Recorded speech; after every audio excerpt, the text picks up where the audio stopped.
Hi అండి. ఈరోజు మా నాన్నమ్మ గారు నేర్పించిన పచ్చి పులుసు తయారు చేసే విధానం చూపిస్తానండి. ఒక్కసారి చూడండి. చూపిస్తాను చూడండి. ఎండుమిర్చి, చింతపండు, ఎర్రగడ్డలు ఇవన్నీ చేసి చూపిస్తాను. ఒకసారి చూడండి. ఇలా ఫస్ట్ ఎండుమిర్చిని కట్ చేసుకోవాలా ముక్కలు. ఆయిల్ లేకుండా ఈ చలికాలంలో వేడి వేడి అన్నంలోకి బాగుంటుందండి. దీంట్లోకి నాన్ వెజ్ కూడా పెట్టుకోవచ్చు, ఎండు చేప. కానీ ఇప్పుడు కార్తీక మాసం లాస్ట్ రోజు కాబట్టి ఈరోజు నాన్ వెజ్ ఏం లేదండి. మీ ఇష్టం అండి, పెట్టుకోవచ్చు. తాటాకు చేప కానీ ఉప్పు చేపలు కానీ ఏదైనా నంచుకొని తింటే బాగుంటుందండి.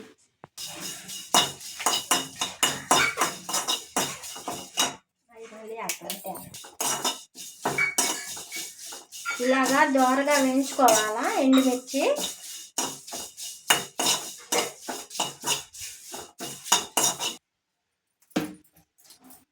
ఇలాగా పొయ్యిలో కాల్చుకొని ఎండుమిర్చిని కాల్చుకొని బయటకు తీసేవాళ్ళు మా నాన్నమ్మ మా నాన్న.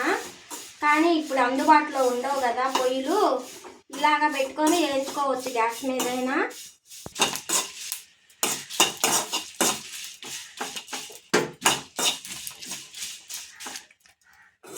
ఈ విధంగా ఎర్రగా దోరగా బాగా రావాలా. ఇలా గలగల అనాలా ఎండుమిర్చి. అప్పుడు మనం చేతితో నలుపుకున్న బాగా మిక్స్డ్ అయిపోతుంది. గల్ల ఉప్పు వేసుకోవాలా. చింతపండు నీళ్ళు బాగా పిసికి చిక్కగా పోసుకోవాలా.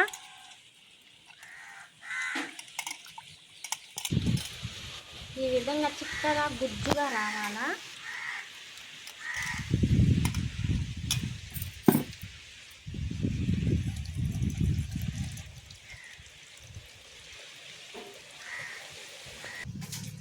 ఎండుమిర్చి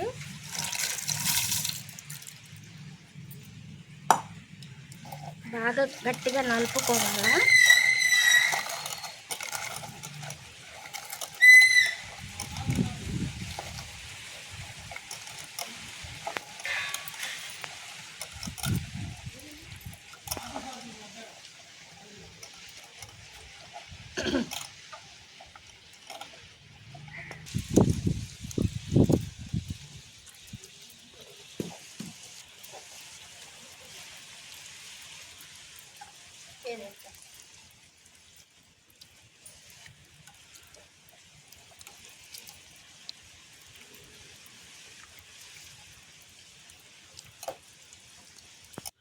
తర్వాత ఆనియన్స్ వేయాలా.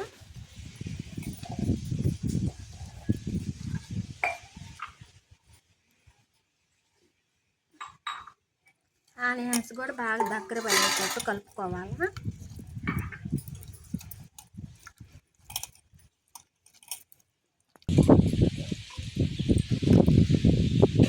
ఈ విధంగా పచ్చి పులుసు తయారైంది చూడండి.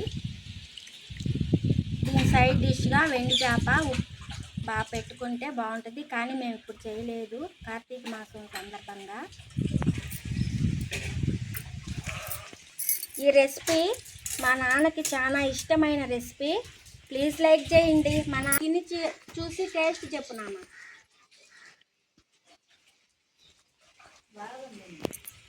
చాలా బాగుందమ్మా, భలే పవర్లో ఉంది.